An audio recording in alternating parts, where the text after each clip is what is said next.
자원하는 마음의 헌신, 하나된 팀워크가 부르는 기적.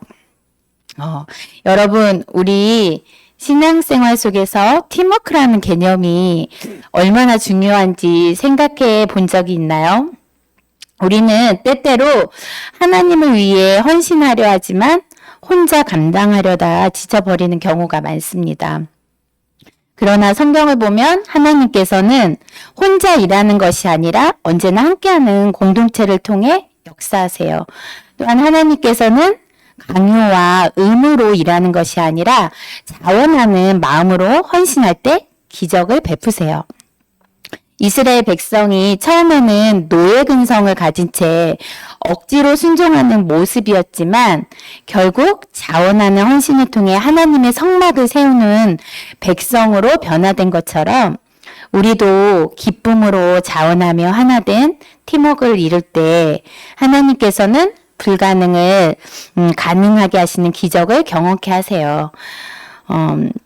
오늘 말씀을 통해 하나님의 역사 속에서 어떻게 자원하는 헌신과 팀워크가 기적을 일으키는지 살펴보고 우리가 함께 만들어가는 교육관과 준비 중인 4월 치유 캠프에서 또한 어떻게 성령님이 역사하실지 기대하는 마음으로 나가길 원합니다. 우리가 함께하면 하나님께서 역사하십니다. 말씀을 살펴보겠습니다. 출애굽기 32장 1절에서 3절 말씀입니다. 백성이 모세가 산에서 내려오미 더딤을 보고 모여 백성이 아론에게 이르러 말하되 일어나라 우리를 위하여 우리를 인도할 신을 만들라 이 모세 곧 우리를 애굽 땅에서 인도하여 낸 사람은 어찌 되었는지 알지 못함이니라.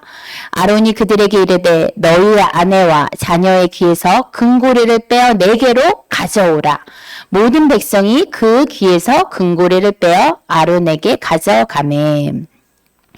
이 말씀을 보면 아론이 백성들에게 명령하여 금을 가져오게 했고 백성들은 순순히 따랐으나 이 과정은 자원하는 헌신이 아니라 애굽 땅에서 인도하여 낸 그 모세가 어찌 되었는지 알지 못하여서 그들의 불안과 두려움 속에서 나온 행동이었어요. 출애굽기 35장 5절, 21절, 29절, 31절, 35절 말씀 살펴보겠습니다.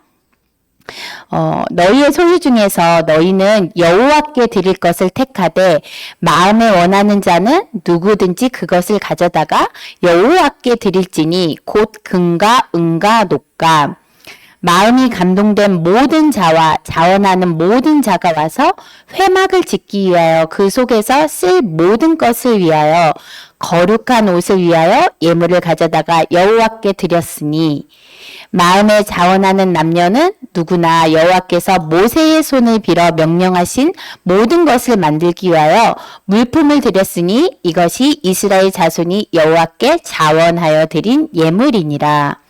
하나님의 영을 그에게 충만하게 하여 지혜와 총명과 지식으로 여러 가지 일을 하게 하시되 지혜로운 마음을 그들에게 충만하게 하사 여러 가지 일을 하게 하시되 조각하는 일과 세공하는 일과 청색 자색 홍색 실과 가는 배 실로 수놓는 일과 짜는 일과 그 외에 여러 가지 일을 하게 하시고 정교한 일을 고안하게 하셨느니라.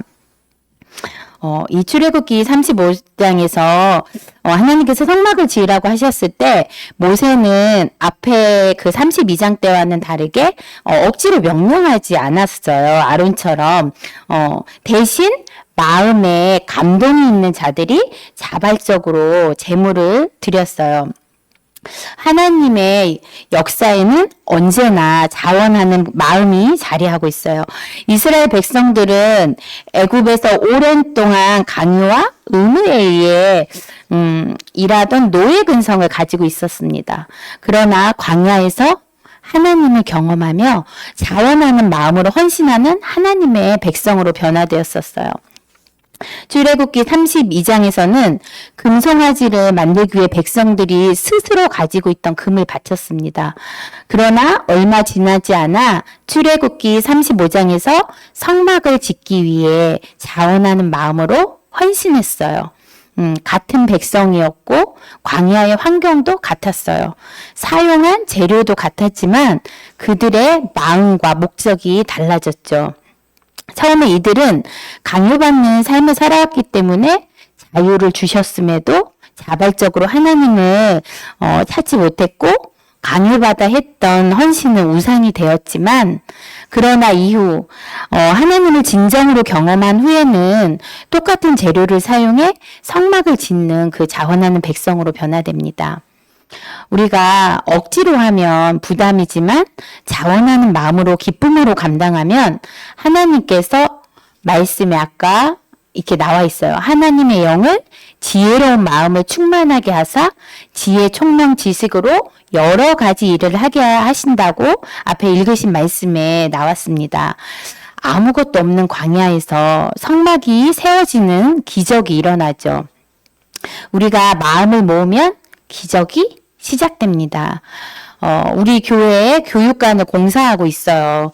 지난주 토요일에 함께 페인트전 우리가 직접 빠데 작업을 하고 주일 오후에는 페인트를 칠하고 하는 과정에서 저는 놀라운 은혜들을 체험했어요. 처음에 교회에 나올 때 누구도 아는 체 하지 말고 인사도 나누지 말라던, 교회에서 식사도 안 하고 사라지던 우리 피떼 권사님 남편분께서 엄청 달라지셨다는 것입니다. 누구보다 끝까지 남아서 다른 집사님과 함께 일을 마무리하고 가시는 그 모습. 피곤할 법도 한데 불평 한마디 없이 웃으시며 묵묵히 일하시고 이제는 식사도 잘하시고 설거지, 봉사, 셀 모임에 나눔까지 교회 모든 일에 참여하며 함께 섬겨주시는 모습에 제가 너무 감탄했습니다. 그리고 성탄절날 섬김상을 수여하시면서 2025년 더 열심히 하시겠다고 말씀하셨던 그 집사님의 목소리가 잊혀지지 않아요. 또 우리 전도사님의 남편 김은권 집사님도 참 많이 변하셨죠. 그러니까 적극적으로 전도사님의 모든 사역에 함께 동역하여 섬겨주시고 평일날 물품 구입부터 작업에 필요한 모든 과정에 동참하여 누구보다 앞장서서 자원하여 섬겨주시는 모습에 제가 너무 힘을 얻고 또 늘 든든하고 감사함을 느끼고 있습니다. 두 분 다 어렸을 적 부모님의 강요로 교회를 다니고 성인이 되어서도 그냥 적당히 의무감에 신앙생활을 했던 차에 영의 사람들을 만나고 또 그분들을 통한 간접 체험과 하나님께서 부어주시는 직접적인 은혜의 여러 체험들을 경험하면서 변화가 시작된 것 같아 앞으로 너무 기대됩니다. 과거에는 자신의 삶이 우선이 되어 세상의 일과 또 육체를 따라 육의 일을 집중하고 하나님보다 우선된 그 우상의 것들이 가득했다면 이제는 하나님의 일을 앞장서 자원하는 마음으로 기쁘게 참여하는 모습이 마치 광야에서 이스라엘 백성이 자신을 보호하고 이끌어주는 금송아지 신상을 만들었다가 이제는 하나님의 거처를 짓는 자원된 헌신자로 바뀌어가는 모습이 제가 보기엔 너무나도 흡사하다는 생각이 들었어요. 우리가 자원된 마음으로 하나 되어 일할 때 광야와 빈들에서 기적을 나타내시는 하나님께서 아무것도 없던 우리 교회에 교육감 보증금을 마련해 주시고 음향 장비를 동원해 주시고 또 외부에 멀리 주위에 준비된 자녀들을 통해 기도와 물질, 지속적인 헌신으로 돕게 하시며 일하심을 보게 됩니다. 정말 불가능을 가능케 하시는 하나님, 쉬지 않고 역사하시는 하나님을 경험하였습니다. 하나님은 언제나 오늘 우리의 삶 속에서 억지로 하는 순종이 아니라 자원하는 헌신을 기뻐하십니다. 하나님의 부르심 앞에서 우리는 어떤 태도를 가지고 있을까요? 기쁨으로 자원할 때 하나님께서는 반드시 역사하세요. 새 일을 이루어 가십니다. 능력이 나타납니다. 우리가 억지로 의무적으로 강요받으면서 하는 일에는 능력이 없지만 여러분 자원하는 마음으로 하는 일에는 기적이 일어나고 또 하나님의 일하심을 나타남을 믿기 바랍니다. 산 가운데 경험하시기 바랍니다. 여러분 사실 제가 이 일이 본격적으로 시작되기 전에 하나님께서 그 환상을 되어지리에 대하여 미리 보여주셨잖아요. 그대로 되어가는 것을 보고 참으로 놀랐습니다. 이 얘기를 모르시는 분들도 있으니까 제가 짤막하게 얘기하면 저희 교회 아래층에 불이 난 것 같다 했잖아요. 소예배당 교육관을 뜻하나 봐요. 그런데 회색제를 쓴 그 소방차를 보았는데 두 번째는 소방차의 뒷모습 그 사다리 밑둥이 보이는데 너무 예쁜 환한 빨강인 거예요. 그리고 우리 교회에서 흙길이 생겼는데 불이 났음에도 멀리서 한 3분 정도가 이렇게 걸어오시는 거예요. 그래서 전 왜 불이 났는데 교회로 걸어오실까 싶었거든요. 그리고 전 맨발이라 잠깐 화상도 있고 그런데 눈에 보이지 않던 새로운 흙길이 생기고 그 길을 밟고 내려오면서 상처가 다 치유되고 또 너무나 예쁜 잠자리 모자도 만났고요. 그런데 교육관을 공사하고 청소하는데 우리 성도님들이 다 회색제를 뒤집어 쓰고 일하시는 거예요. 그리고 제가 그 뒷모습을 바라보고 있는데 어찌나 아름답던지 또 중간중간 교육관을 향한 그 외부의 도움의 또 손길들이 있었어요. 그리고 너무 바쁘고 힘들었을 일을 며칠 동안 새벽 예배 드리고 나면 집에 제가 못 들어갔어요. 그리고 저녁까지 계속 제가 교회에 있었거든요. 그래서 좀 이렇게 힘이 들었어요. 그런데 청소며 중간 모든 그 힘든 작업들을 우리 성도님들이 대신 함께 모여 해줌으로써 제가 회복하고 쉴 수 있었어요. 어제 저기 우리 기름때 엄청난 일을 또 엄청난 분들이 해냈습니다. 그래서 제가 정말 힘을 많이 들이지 않고 돕는 손길들이 있어서 너무 감사했습니다. 이 이야기를 들으면서 이 환상의 의미들이 다 풀어지죠. 처음 개척할 때 목사님과 이제 제가 둘이 감당해야 하는 일들이 너무나도 많았었는데 어느새 모든 일들을 우리 성도님들께서 함께 해주고 계셨어요. 그래서 정말 너무 감사하고 행복했어요. 자원하시는 마음으로 섬겨주신 분들 제가 지금 뭐 대표적으로 2분만 예를 들었지만 사실 그 외에도 많은 분들이 헌신해 주셨어요. 제가 시간상 다 얘기하지 못해서 정말 아쉽네요. 자, 두 번째 교회 일은 혼자가 아닌 함께하는 팀워크가 중요합니다. 이스라엘이 광야에서 아말렉과 싸울 때 모세는 산 위에서 손을 들고 기도했습니다. 그러나 손이 내려오면 이스라엘이 패하고 손을 올리면 승리했어요. 너무나 유명한 자주 듣던 이야기들이죠. 출애굽기 17장 12절 말씀. 모세의 팔이 피곤함에 그들이 돌을 가져다가 모세 아래에 놓아 그가 그 위에 앉게 하고 아론과 홀이 한 사람은 이쪽에서 한 사람은 저쪽에서 모세의 손을 붙들어 올렸더니 그 손이 해가 지도록 내려오지 아니한지라. 모세의 손이 피곤할 때 아론과 홀이 함께 그의 손을 붙들어 주었어요. 모세 혼자였다면 끝까지 버틸 수 없었을 것입니다. 그러나 함께 할 때 불가능이 가능해졌습니다. 하나된 힘, 하나님의 능력. 그러나 모세가 이 아말렉과의 전투 이후에도 계속 모든 것을 혼자 감당하려 하자 어느 날 그의 장인 이드로가 조언을 해줘요. 출애굽기 18장 21절에서 22절의 말씀을 함께 보겠습니다. 너는 또 온 백성 가운데서 능력 있는 사람들 곧 하나님을 두려워하며 진실하며 불의한 이익을 미워하는 자를 살펴서 백성 위에 세워 천부장과 백부장과 50부장 10부장을 삼아 그들이 때를 따라 백성을 재판하게 하라. 큰 일은 모두 내게 가져갈 것이요 작은 일은 모두 그들이 스스로 재판할 것이니 그리하면 그들이 너와 함께 담당할 것인즉 일이 내게 쉬우리라. 모세 혼자 모든 문제를 해결하려 하다가 지쳐버렸어요. 그러나 이를 분배하고 역할을 나누자 더 능률적이고 효과적인 사역이 가능해졌어요. 지도자가 지치지 않도록 팀워크가 필요합니다. 우리 신앙에서도 마찬가지입니다.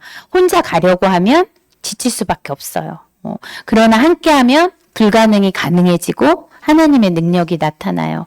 교회도 사역도 공동체도 팀워크가 있을 때 더욱 강력한 영적 영향력을 발휘합니다. 오늘 우리는 모세의 손에 붙든 아론과 훌처럼 그리고 지도자를 도운 이드로처럼 서로를 세워주는 사람이 되어야 해요. 이것이 바로 하나된 마음이 만들어내는 팀워크의 가진 기적입니다. 느헤미야가 성벽을 재건할 때 주변 민족들은 이스라엘을 조롱했어요. 그러나 느헤미야 4장 6절을 보면 이에 우리가 성을 건축하려 전부가 연결되고 높이가 절반에 이르렀으니 이는 백성이 마음을 들여 일을 하였음이니라. 한 사람이 성벽을 짓는다면 너무나도 벅찼을 것입니다. 그러나 모든 백성이 하나된 마음으로 나아갔을 때 불가능해 보이던 일이 가능해졌어요. 자원하는 헌신, 하나된 팀워크, 그리고 하나님의 역사. 오늘날 우리의 사역과 신앙 공동체도 마찬가지입니다. 교회가 성장하고 공동체가 부흥하는 원리는 단순해요. 각자가 맡은 자리에서 자원하는 헌신을 하고 팀워크를 이루며 하나가 될 때 하나님께서 기적을 베푸세요. 지금 우리가 준비하는 치유 캠프도 마찬가지입니다. 예언, 환상, 치유, 축사의 은사자들이 하나로 모일 때 성령님의 강력한 역사가 나타날 것입니다. 고린도전서 12장 12절 말씀입니다. 몸은 하나인데 많은 지체가 있고 몸의 지체가 많으나 한 몸인가 같이 그리스도도 그러하니라. 여러분 우리의 몸을 한번 생각해 보세요. 손이 있고 발이 있고 눈이 있고 귀가 있습니다. 이 각각의 지체들은 모두 다른 역할을 하지만 결국 하나의 몸을 이루고 있어요. 바울은 교회 공동체를 우리의 몸에 비유하면서 우리가 하나로 연합해야 함을 강조하고 있어요.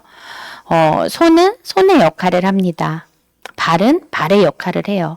그리고 눈과 귀, 입도 각자 맡은 기능이 다릅니다. 그러나 이 모든 지체가 모여야 온전한 하나의 몸이 돼요. 이처럼 우리의 신앙 공동체 안에서도 각각의 역할이 있습니다. 어떤 사람은 예언의 은사를 받고 어떤 사람은 치유의 은사를 받고 어떤 사람은 찬양으로 하나님을 섬겨요. 또 어떤 사람은 기도의 자리를 지키고 어떤 사람은 보이지 않는 곳에서 섬김의 역할을 감당해요. 우리의 은사는 다 다르지만 우리가 각자의 자리에서 충성할 때 하나님의 공동체는 온전한 하나의 몸을 이루게 됩니다. 그러나 만약 손이 나는 눈이 아니니까 필요 없겠다 하고 포기한다면 어떻게 될까요? 만약 발이 나는 입처럼 말을 못하니까 중요하지 않다라고 역할을 멈춘다면 어떻게 될까요? 그 몸은 기능을 온전히 발휘할 수 없을 것입니다. 교회도 마찬가지입니다. 우리 중 누군가가 자신이 중요하지 않다고 느끼거나 공동체 안에서 자신의 역할을 소홀히 한다면 그것은 마치 몸의 한 부분이 제 기능을 하지 않는 것과 같아요. 그러나 우리가 서로를 존중하고 각자의 자리를 지킬 때 하나님의 공동체는 강력한 힘을 발휘하게 됩니다. 교회가 하나 될 때 하나님의 능력이 나타납니다. 사역이 연합될 때 성령의 역사가 강력하게 임합니다. 각자 다른 역할을 하면서도 우리는 같은 목표를 향해 가는 하나의 몸입니다. 그러므로 오늘 우리는 다시 한번 결단해야 합니다. 내가 맡은 자리에서 충성할 것인가? 내가 받은 은사를 기쁨으로 사용할 것인가? 하나님의 공동체 안에서 내가 해야 할 역할을 감당할 것인가? 하나님께서는 우리를 각기 다른 모습으로 부르셨지만 결국 우리는 하나입니다. 우리가 하나된 팀워크로 하나님의 기적을 이루는 공동체가 되기를 원합니다. 각자의 자리를 지키며 하나 될 때 하나님은 강력하게 역사하십니다. 우리 이제 이미 보았잖아요. 교육관 일을 하면서. 그리고 또 각자의 인사가 다르지만 그 하나님의 몸된 공동체로 연합할 때 치유와 회복의 기적이 일어날 거예요. 4월 치유 캠프를 앞두고 있습니다. 영성훈련에 참여하고 계신 분 중에는 강사로 세워질 분들도 있고 또 기도 사역자로 세워질 분들도 계세요. 그리고 기도 사역자들은 팀을 이룰 거예요. 각자의 다른 은사들을 가진 3명으로 구성할 거예요. 환상이나 예언의 은사를 가진 분과 치유나 축사를 가진 분과 기도의 중보자, 이 셋이 팀워크를 이뤄 참여한 한 분 한 분들을 기도해주고 그분들을 향한 하나님의 디자인을 전하고 견고한 진을 파하는 생각과 마음을 지키는 변화된 삶을 살아갈 수 있도록 회복하고 치유하는 집회가 될 것입니다. 개인의 은사 사역이 아니라 함께하는 사역이 될 때 더 큰 역사로 이어지는 하나님의 능력이 풀어지는 것을 보게 될 거예요. 우리의 기도가 합쳐질 때 더 큰 치유가 임할 것이며 우리의 찬양이 모일 때 더 큰 영광이 나타날 것입니다. 자원하는 우리의 헌신이 하나로 모일 때 하나님의 나라가 확장될 것입니다. 치유 캠프를 준비하면서 하나님의 강력한 역사를 기대하며 기도하시기 바랍니다. 자원하는 헌신, 하나된 팀워크 속에서 하나님의 기적을 경험합시다. 여러분 사랑하고